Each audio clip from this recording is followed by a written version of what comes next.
Hello everyone, आज की topic है आईएलएस सिस्टम। आज हम बात करेंगे इंस्ट्रूमेंट लैंडिंग सिस्टम के बारे में। इस सिस्टम का उपयोग एयरप्लेन्स को रनवे पर लैंड कराने के लिए किया जाता है। बेसिकली इंस्ट्रूमेंट लैंडिंग सिस्टम का उपयोग वहाँ पर किया जाता है जब इन्वायरमेंट जो है क्लियर नहीं होता है, जैसे कोई धुंध हो गया या फिर धुंधला कोई मौसम होता है जहाँ पे इन्वायरमेंट का में विजिबिलिटी काफ़ी कम होती है। तो इस इंस्ट्रूमेंट लैंडिंग सिस्टम के द्वारा एरोप्लेन्स को रनवे पर लैंड कराया जाता है। तो आइए देखते हैं कि इंस्ट्रूमेंट लैंडिंग सिस्टम क्या है और इसमें इसके कौन कौन से सिस्टम्स होते हैं और ये किस प्रकार वर्क करता है। बेसिकली इंस्ट्रूमेंट लैंडिंग सिस्टम के मुख्यतः तीन पार्ट्स होते हैं। एक लोकलाइजर एंटीना, एक ग्लाइड स्लोप एंटीना और एक मार्कर बीकन्स। तो आईएलएस सिस्टम के बेसिकली थ्री पार्ट्स होते हैं।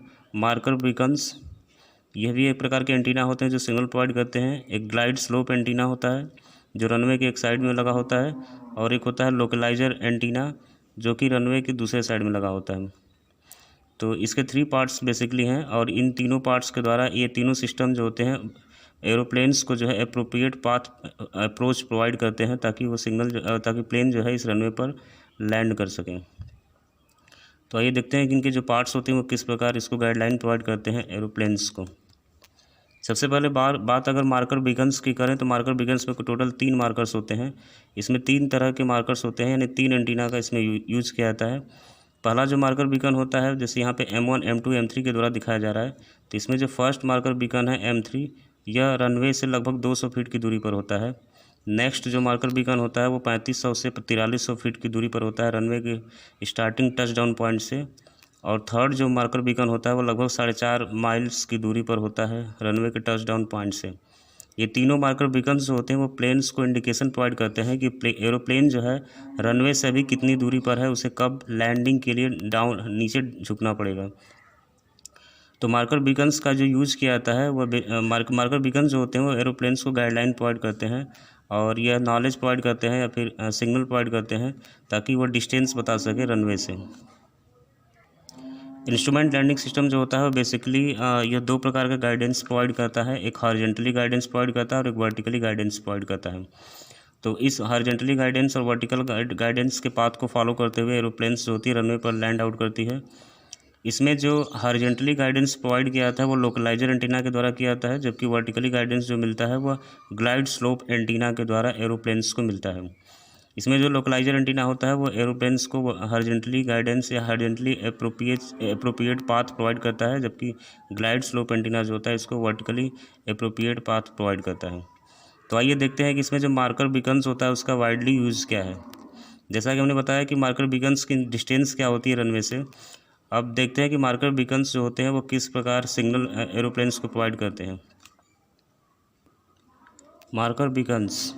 मार्कर बीकन्स का काम होता है एरोप्लेन को डिस्टेंस प्रोवाइड करना, एरोप्लेन की रनवे से डिस्टेंस प्रोवाइड करना कि कितनी दूरी पर एरोप्लेन है, और डिसीजन लेने के लिए या सिग्नल भेजना ताकि प्लेन लैंड कर सके एयर रनवे पर। इसमें जो 3 प्रकार के मार्कर बीकन्स होते हैं, पहला आउटर मार्कर है, दूसरा मिडिल मार्कर है, तीसरा इनर मार्कर होता है। तो फर्स्ट जो मार्कर बीकन्स होता है जो कि रनवे से लगभग 4.7 माइल्स या 4.5 माइल्स की दूरी पर होता है, यह जो होता है लगभग 75 मेगाहर्ट्ज़ का कैरियर सिग्नल जनरेट करता है, जो कि 400 हर्ट्ज़ सिग्नल की फ्रिक्वेंसी मॉड्यूलेटेड होती है। और यह जब एरोप्लेन्स इस आउटर मार्कर के सिग्नल को टच करती है तो यह एरोप्लेन में इंडिकेशन प्रोवाइड होता है, और एरोप्लेन्स में एक ब्लू लाइट जल जाती है, और यह बताता है कि एरोप्लेन्स जो होता है आउटर मार्कर यानी कि 450 माइल्स की दूरी पर रनवे की दूरी पर पहुंच चुका है। यानी कि अब एरोप्लेन्स की जो रनवे से डिस्टेंस है वो लगभग 4.5 माइल्स की दूरी पर है। तो जब आउटर मार्कर के सिग्नल को एरोप्लेन टच करती है या उसकी तरफ उसके पास पहुंचती है, तो यह जो सिग्नल होती है 75 मेगाहर्ट्ज़ की सिग्नल, ये जो होती है उस एरोप्लेन्स में ब्लू लाइट को ऑन कर देती है, जो कि इंडिकेट करता है कि अब प्लेन की रनवे से दूरी जो होती है लगभग 4.5 माइल की दूरी पर है। अगर मिडिल मार्कर की बात करें तो मिडिल मार्कर जो होता है वो 350 फीट से 4300 फीट की दूरी पर होता है रनवे से। यह भी जो होता है 75 मेगाहर्ट्ज़ का कैरियर सिग्नल प्रोवाइड करता है, लेकिन इसमें जो मॉड्यूलेटेड सिग्नल होती है वो लगभग 300 गीगाहर्ट्ज़ की होती है।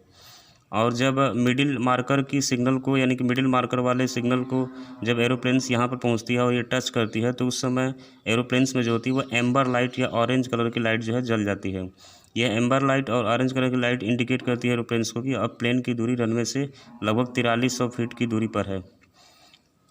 अब इस समय प्लेन्स को जो थोड़ा सा नीचे की तरफ टिल्ट करना होता है कि प्लेन थोड़ा सा ग्राउंड की तरफ अप्रोप्रिएट हो सके। इनर मार्कर की बात करें तो इनर मार्कर में जो होता है लगभग 300 हर्ट्ज की मॉड्यूलेटेड सिग्नल होती है, और जब यह इनर मार्कर जो होता है रनवे से लगभग 200 फीट की डिस्टेंस पर होता है।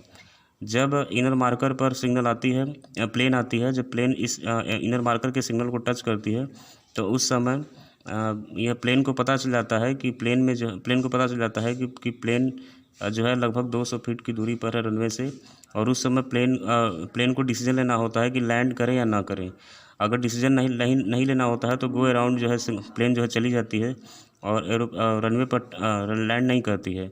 लेकिन जब लैंडिंग करना होता है तो वह उसके रनवे के सेंटर लाइन पर अप्रोप्रिएट उसको पाथ प्रोवाइड हो सके, या सेंटर लाइन पर ही वो एरोप्लेन जा सके, उसके लिए इनर मार्कर जो होता है उसको डिसीजन दिलवाता है।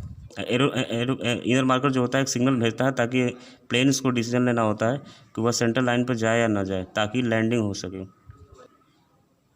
तो जैसा कि हमने बताया कि इसमें जो मार्कर बीकन्स होते हैं, ये मार्कर बीकन्स जो होते हैं वो प्लेन को एक इंफॉर्मेशन प्रोवाइड करते हैं कि प्लेन की रनवे के बीच की कितनी डिस्टेंस है। इसमें जो M1 मार्कर होता है या आउटर मार्कर होता है, यह प्रोवाइड करता है, यह बताता है कि प्लेन जो है अब 450 माइल्स की दूरी पर है रनवे से। और जब इस सिग्नल को जब प्लेन यहाँ पर आकर टच करती है तो इस प्लेन में जो है ब्लू लाइट जल जाती है। जब सेकेंड मार्कर यानी मिडिल मार्कर को जब मार्कर बीकन के सिग्नल को जब एरोप्लेन आकर टच करती है, यानी कि इस मार्कर बीकन के सिग्नल को जब एरोप्लेन टच करेगी तो उस समय प्लेन में एम्बर लाइट ऑन हो जाती है, और यह इंडिकेशन मिलता है कि प्लेन जो होता है लगभग अब 350 से 450 फीट की दूरी पर है रनवे से।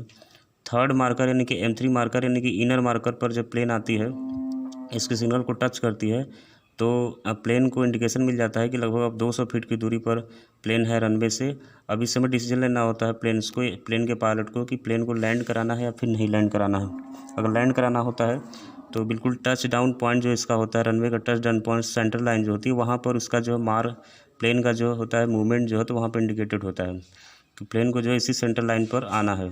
अब प्लेन जो है इसी सेंटर लाइन पर आएगी, इसके लिए जो होता है लोकलाइजर एंटीना और ग्लाइड स्लोप एंटीना इस सेंट्रल लाइन पर प्लेन को लाने में मदद करता है।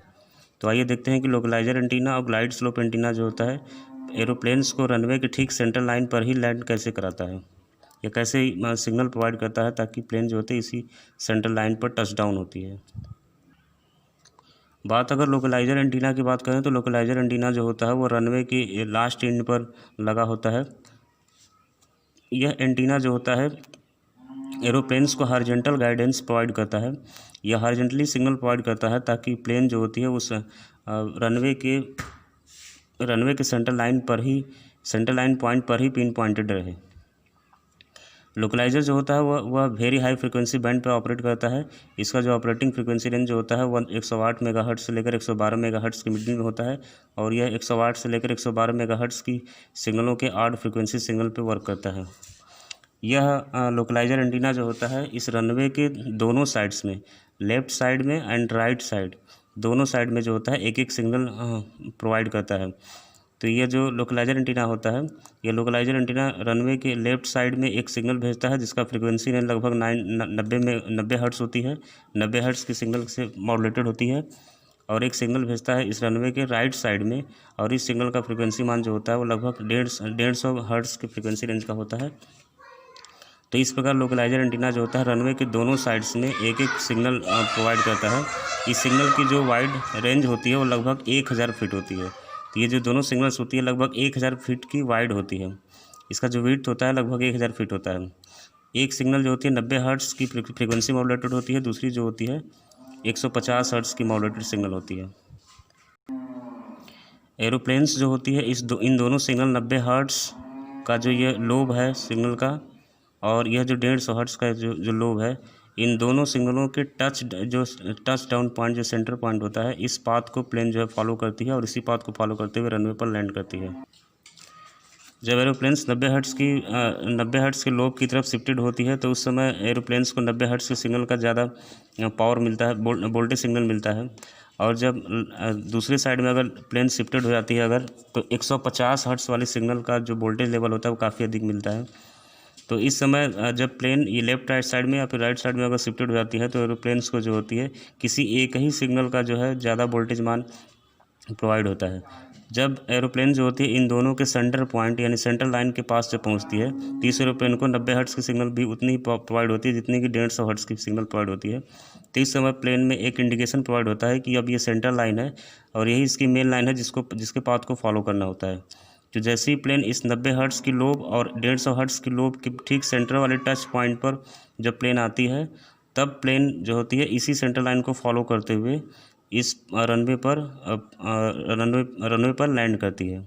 यानी कि एरोप्लेन्स को जो होता है वो 90 हर्ट्ज़ और 150 हर्ट्ज़ के बीच का जो सेंट्रल लाइन होता है, इसी सेंट्रल लाइन को फॉलो करते हुए इस रनवे पर लैंड करना होता है। और इस लाइन को जब फॉलो करते हुए लैंड करती है, तो उस समय 90 हर्ट्ज़ और 150 हर्ट्ज़ दोनों सिग्नलों का सेम वोल्टेज लेवल इसको प्राप्त होता है। तो इस प्रकार ये लोकलाइजर एंटीना जो होता है वह एरोप्लेन्स को रनवे पर हॉरिजॉन्टली गाइडेंस प्रोवाइड करता है, एक प्लेन के रूप में प्रोवाइड करता है कि इस प्लेन के लेफ्ट साइड और राइट साइड के ठीक सेंट्रल पाथ को कैसे फॉलो करते हुए, यानी कि ठीक रनवे के बीच वाली पाथ को कैसे फॉलो करते हुए उसी पर लैंड करना होता है। Glide slope antenna. Glide slope antenna का काम होता है वर्टिकली गाइडेंस प्रोवाइड करना, जैसा कि हमने बताया था अभी कि लोकलाइजर एंटीना जो होता है वो हॉरिजॉन्टली गाइडेंस प्रोवाइड करता है, जबकि ग्लाइड स्लोप एंटीना जो होता है वह वर्टिकली गाइडेंस प्रोवाइड करता है। यह रनवे के एक साइड में लगा होता है जहाँ पर प्लेन को लैंड करने प्लेन सबसे पहले जहाँ टच आउट करती है उससे कुछ दूरी पर यह एक साइड में रनवे के लगा होता है ग्लाइड स्लोप एंटीना। यह भी दो प्रकार की वर्टिकली सिग्नल प्रोवाइड करता है। जो लोकलाइजर होता है वो लोकलाइजर दो सिग्नल वो भी प्रोवाइड करता है, 90 हर्ट्ज़ और 150 हर्ट्ज़ की सिग्नल, लेकिन वो हॉरिजॉन्टली रेडिएटेड सिग्नल देता है, जबकि ग्लाइड स्लोप एंटीना जो होता है वर्टिकली पोलराइज्ड दो सिग्नल प्रोवाइड करता है, 90 हर्ट्ज़ और 150 हर्ट्ज़ की। ये दोनों सिग्नल जो होती है लगभग 3 डिग्री के एंगल पर होती हैं, यानी कि ग्राउंड से लगभग 3 डिग्री के ऊपर एंगल पर होती है। यह नॉर्मली जो होती है हॉरिजॉन्टली पोलराइज्ड सिग्नल देता है। यह जो ग्लाइड स्लोप एंटीना होता है वह अल्ट्रा हाई फ्रीक्वेंसी बैंड पर ऑपरेट करता है। इसका ऑपरेटिंग फ्रीक्वेंसी रेंज जो होता है वह 330 मेगाहर्ट्ज़ से 335 मेगाहर्ट्ज़ के बीच का होता है, जबकि लोकलाइजर एंटीना जो होता है वो वेरी हाई फ्रीक्वेंसी बैंड पर ऑपरेट करता है। तो ग्लाइड स्लोप एंटीना की जो ऑपरेटिंग फ्रीक्वेंसी होती है काफ़ी हाई होती है, ये अल्ट्रा हाई फ्रीक्वेंसी रेंज पर होता है। ग्लाइड स्लोप एंटीना जो होता है वो ग्राउंड से 3 डिग्री के ऊपर जो है दो सिग्नल का लोब भेजता है, एक 90 हर्ट्ज़ का और एक 150 हर्ट्ज़ का। जब एरोप्लेन्स जो होती है इन दोनों प्लेन्स किसी एक लोब की तरफ अगर ज़्यादा झुकी होती है, जैसे एरोप्लेन अगर 90 हर्ट्ज़ वाले सिग्नल की तरफ झुकी है तो उसको 90 हर्ट्ज़ वाले सिग्नल मिलती है, और अगर तो 150 हर्ट्ज़ वाली सिग्नल उसको कम प्रोवाइड होगी, जबकि 150 हर्ट्ज़ वाली लोब के पास लोब की तरफ अगर प्लेन शिफ्टेड रहेगी तो उस समय उसको 90 हर्ट्ज़ की सिग्नल कम प्रोवाइड होगी। जब एरोप्लेन्स होती है इन दोनों का जो सेंट्रल लाइन होता है 90 हर्ट्ज़ 150 हर्ट्ज़ दोनों का जो सेंट्रल लाइन होता है उस सेंट्रल लाइन पर आती है, तो उस समय 90 हर्ट्ज़ 150 हर्ट्ज़ दोनों सिग्नलों का जो सेम पावर मान उसको रिसीव होता है, तो उस समय प्लेन को ये इंडिकेशन मिल जाता है कि यह इसकी सेंट्रल लाइन है और इसी लाइन के पाथ को फॉलो करते हुए रनवे पर लैंड करना है। तो इस प्रकार ग्लाइड स्लोप एंटीना जो होता है एक वर्टिकली गाइडेंस प्रोवाइड करता है, और ये इन दोनों सिग्नलों का जो सेंट्रल लाइन होता है उसी लाइन के पाथ को फॉलो करते हुए एरोप्लेन्स जो होती है वह रनवे पर टच डाउन होती है। तो इस प्रकार यह ग्लाइड स्लोप एंटीना जो होता है एरोप्लेन्स को वर्टिकल गाइडेंस देता है, जबकि लोकलाइजर एंटीना जो होता है उसको हॉरिजॉन्टली गाइडेंस देता है। और इस वर्टिकल गाइडेंस के भी सेंट्रल लाइन और हॉरिजॉन्टली गाइडेंस के सेंट्रल लाइन दोनों को फॉलो करते हुए जब प्लेन रनवे पर आती है तो ठीक रनवे के सेंटर पॉइंट पर लैंड करती है, और यह इसका प्रॉपर लैंडिंग पाथ होता है, और इसी प्रॉपर लैंडिंग पाथ को फॉलो करते हुए प्लेन्स जो है कुछ दूर तक चलने के बाद जो है धीरे धीरे ब्रेकिंग सिस्टम के द्वारा प्लेन्स रोक ली जाती है। तो इस प्रकार जो इंस्ट्रूमेंट लैंडिंग सिस्टम होता है इसमें बेसिकली जो 3 पार्ट्स होते हैं, marker beacons, glide slope antenna और localiser antenna. Glide slope marker beacons का काम होता है प्लेन्स को इंडिकेशन प्रोवाइड करना कि प्लेन जो है रनवे से कितनी दूरी पर है। ग्लाइड स्लोप एंटीना का काम होता है वर्टिकल गाइडेंस प्रोवाइड करना कि प्लेन कितनी डिग्री के साथ रनवे के सेंटर लाइन बिल्कुल सेंटर पाथ पर टच करेगी। और लोकलाइजर एंटीना का काम होता है हॉरिजॉन्टली गाइडेंस प्रोवाइड करना कि हॉरिजॉन्टली गाइडेंस में जो है हॉरिजॉन्टली गाइडेंस के थ्रू जो है सिग्नल कैसे रनवे के बिल्कुल सेंटर लाइन को ही टच करेगी। तो इस प्रकार लोकलाइजर एंटीना हॉरिजॉन्टली गाइडेंस और ग्लाइड स्लोप एंटीना जो है वर्टिकली गाइडेंस प्रोवाइड करता है एरोप्लेन्स को, और मार्कर बीकन्स जो होते हैं, ये मार्कर बीकन जो होता है डिस्टेंस प्रोवाइड करते हैं कि प्लेन की डिस्टेंस रनवे से कितनी दूरी है। तो इस प्रकार प्लेन जो होता है, अगर मौसम काफ़ी ख़राब भी होगा, वेदर अच्छा नहीं है, फिर भी जो है इन सिस्टम के द्वारा जो है एरोप्लेन्स को रनवे पर लैंड कराया जा सकता है। इसमें एक चीज़ ध्यान देने वाली चीज़ है कि ये जो लोकलाइजर एंटीना, ग्लाइड स्लोप एंटीना और मार्कर बीकन्स, ये सभी जो है रनवे पर होते हैं, और इनके जो अप्रोप्रिएट रिसीवर्स होते हैं वो एरोप्लेन्स में होता है। तो ये सब जब प्लेन्स इन सिग्नलों को टच करते हुए आती है, इन जब एंटीना के थ्रू क्रॉस करती है, तो इनका रिसीवर जो होता है प्लेन में ही होता है, जबकि ये सब सिस्टम जो होते हैं वो एयरपोर्ट्स पर, ग्राउंड पर होते हैं। तो ये सभी जो ग्राउंड पर होते हैं और इनका रिसीवर जो होता है प्लेन्स में होता है, और वो प्लेन में लगा हुआ रिसीवर इनकी सिग्नलों को जब रिसीव करता है, तो जो जैसा गाइडेंस इस सिस्टम के द्वारा प्रोवाइड होता है, उस गाइडेंस को फॉलो करते हुए एरोप्लेन्स रनवे के ठीक सेंटर लाइन के पाथ को फॉलो करते हुए इस रनवे पर लैंड करती है। Thank you.